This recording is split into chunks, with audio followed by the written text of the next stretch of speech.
Bonjour à tous. Aujourd'hui, on va parler dans cette vidéo de comment calculer la rentabilité d'un bien dans le cadre d'un investissement locatif. Donc, il existe trois types de rentabilité. Donc, la rentabilité brute que l'on va développer dans cette vidéo, la rentabilité nette et la rentabilité net-net. Donc, concernant ces deux dernières rentabilités, je ferai prochainement d'autres vidéos pour parler à ce sujet. Donc, quel est l'intérêt de connaître la rentabilité d'un bien? Eh bien, quand vous allez visiter un appartement, un bien immobilier, dans le cadre d'un investissement, il est intéressant de voir immédiatement si ce bien-là est intéressant ou pas. Donc, la rentabilité brute, c'est le calcul le plus basique, on va dire. Euh, c'est le calcul de départ. C'est-à-dire que cette rentabilité ne prend pas en compte les charges d'exploitation, comme la taxe foncière, les charges de copropriété, les impôts, les intérêts, etc., etc. Donc, comment est-ce qu'on calcule cette rentabilité? Alors, à l'aide d'une formule que vous pouvez voir, donc c'est le loyer annuel divisé par le prix d'acquisition multiplié par 100. Alors, attention, le prix d'acquisition, ce n'est pas seulement le prix d'achat du bien. Il y a aussi également d'autres frais annexes qui viendront s'ajouter au coût total, notamment donc les frais de mutation qui sont les frais de notaire et les travaux s'il y a des travaux à faire dans l'appartement. Ensuite, une fois que vous avez défini votre prix d'acquisition, vous allez également établir un loyer cible. Donc ce loyer cible, alors bien évidemment le loyer annuel est hors charge. Euh, on ne prend pas en compte les charges dans le calcul d'une rentabilité, bien évidemment, parce que ce ne serait pas du tout représentatif. Voilà. Donc comment est-ce qu'on définit un loyer? Alors soit l'appartement en question est déjà loué, le locataire est déjà en place, donc là forcément le montant du loyer il sera indiqué dans le bail de location. Si l'appartement n'est plus loué, mais qu'il était loué récemment, enfin le locataire est parti récemment, vous pouvez demander au propriétaire quel était le montant de ce loyer-là. Et si par exemple c'est un appartement qui demande euh, des travaux de rénovation, ou alors même vous allez faire une division, forcément il faudra recalculer ce loyer. Donc comment est-ce que vous pouvez faire? Donc tout simplement vous faites une étude de marché, donc vous allez sur le Bon Coin ou sur notre site, hein, je dis le Bon Coin puisque c'est le plus répandu, le plus connu, donc vous allez sur ce site et vous allez comparer donc tous les biens dits comparables. C'est-à-dire, donc si vous faites du meublé, vous comparez avec les biens meublés. Si vous avez un F2, vous comparez avec les F2. Si vous avez un F3, vous comparez avec les F3, etc., etc. Voilà, tout ça en sorte que vous puissiez comparer votre bien à d'autres biens dits similaires.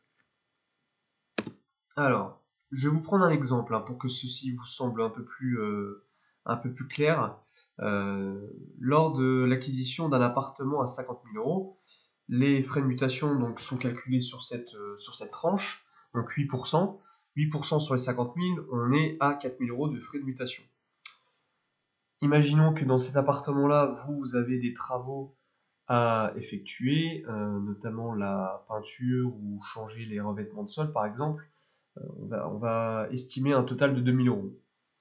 Donc le prix d'achat, enfin le prix d'acquisition total, c'est tout cet ensemble. Donc on obtient un total de 56 000 euros pardon, pour cette opération.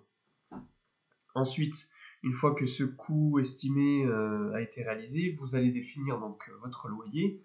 Donc d'après votre étude, dans ce cas d'exemple, on a pris un loyer mensuel de 390 euros.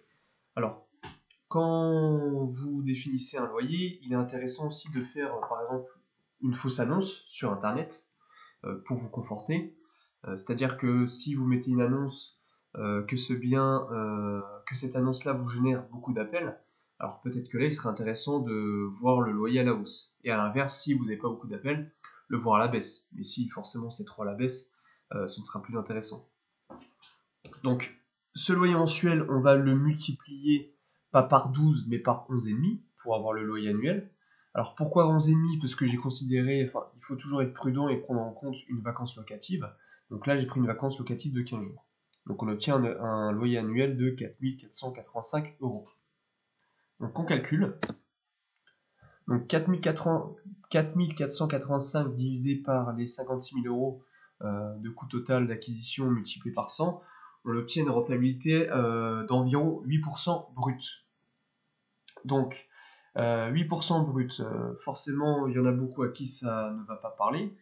8% brut, c'est une bonne rentabilité, une très bonne rentabilité par exemple si on investit sur Nancy, puisque sur Nancy, la moyenne en rentabilité, on est à 6,5, 7% brut. Alors bien évidemment, pour qu'un logement soit s'autofinance, alors quand j'entends s'autofinance, c'est-à-dire que après impôt, après avoir payé les mensualités de crédit, vous n'avez pas à ressortir de l'argent de votre poche. Donc pour en arriver là, pour que le bien s'autofinance, il faut arriver à une rentabilité d'au moins 9% brut. Donc là, on n'est pas loin, 8%. Donc si on souhaite arriver à ces 9%, alors soit on agit sur le prix d'achat, donc là on va négocier le prix, donc tout se joue dès le départ en fait, tout se joue à la négociation, ou soit on va essayer voilà, de jauger aussi, enfin comment dire, de monter le loyer. Si la rentabilité est trop faible, on va essayer de monter le loyer, mais cette augmentation de loyer, elle est limitée, on va dire, forcément. Alors, par exemple, en dessous, je vous ai mis quelques chiffres. À Nancy, on a une rentabilité moyenne de 6,5-7%, comme je l'ai dit, et à Paris, on est seulement à 2,5%. Alors pourquoi? Bah forcément, comme je l'ai dit, le prix d'acquisition, c'est un élément, enfin c'est l'élément le plus important en fait pour votre rentabilité. Et comme à Paris, les prix sont très élevés, on est au-dessus des 10 000 euros le mètre carré, donc c'est énorme. Forcément, les rentabilités sont très faibles. 2,5%, c'est même pas ce qu'on a dans le neuf en fait. Euh, Forcément, les personnes aussi qui investissent sur Paris, ce ne sont pas les mêmes qui vont investir à Nancy.